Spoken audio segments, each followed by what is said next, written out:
Kung iniisip nyo nga na paldo-paldo yung mga seaman's wife, pa-chill-chill lang sa bahay at nag-aantay lang ng allotment galing kay mister, ay nuko, mag-isip-isip muna kayo dahil ito ipapakita ko. Yes, tama nga yung narinig nyo na ay seaman's wife, pero bakit nga ako nagtatrabaho ng 9 hours everyday? Naman ako mag-chill-chill lang dito sa bahay, maging Disney princess mga mare, at magantay na lang sa padala ni Marino. Pero bakit nga ba ako nagtatrabaho, anak baka?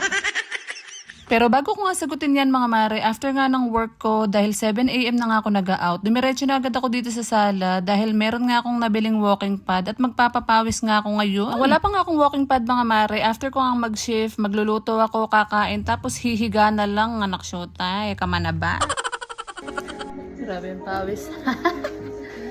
Sarap sa feeling ng pinagpapawisan mga mare. Sobrang laking tulong nga nito sa akin mga mare dahil hindi ko na nga kailangan lumabas para lang magpapawis. At dito lang sa loob ng bahay, maloloko ko yung sarili ko para magpapayat. Anak baka. Chares.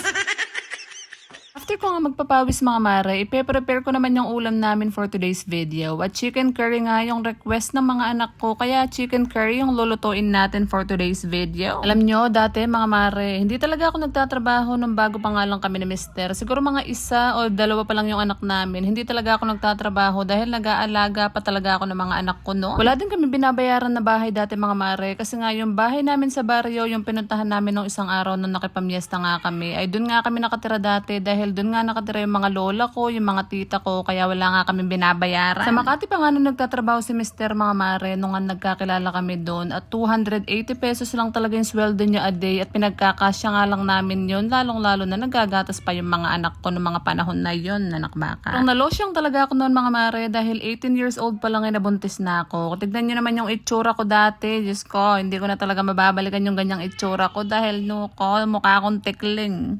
Chares.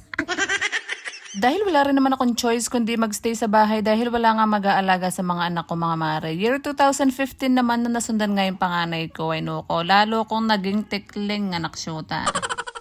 At after few years nga mga mare, nung napansin ko na malaki-laki naman na yung mga anak ko, year 2018 naman ay sabi ko babawi ako sa asawa ko. At babawi rin ako sa sarili ko mga mare. 2018 nung mag-umbisang mag-call center ako. So yun na nga nag-start mga mare, unti-unti na ako nakakabawi sa sarili ko, kumikita na ako ng sarili kong pera. At hanggang ngayon mga mare, hindi na talaga ako humintong magtrabaho dahil sobrang sarap talaga sa feeling kapag nakakatulong tayo sa mga asawa natin, lalo na sa mga bayarin. Recently lang naman naging seaman yung asawa ko mga mare. 2021 nga siya nung unang magsampa-sampa sa barko at hanggang ngayon pabalik-balik na lang siya sa NCL mga mare, at very thankful pa rin kami dahil may mga blessings pa nga dumadating sa amin. O diba, nag-umpisa rin naman kami sa laylayan mga mare sa mababang sahod, pero dahil nagsusumikap nga kami mag-asawa hanggang ngayon, ay Diyos ko, eto, napapa-thank you Lord ka na lang talaga dahil nakakuha na kami ng sarili namin bahay. Wala talagang imposible kay Lord basta nagsusumikap ka sa buhay. O siya, hanggang dito na lang muna aking chika sa inyo. Salamat sa panonood.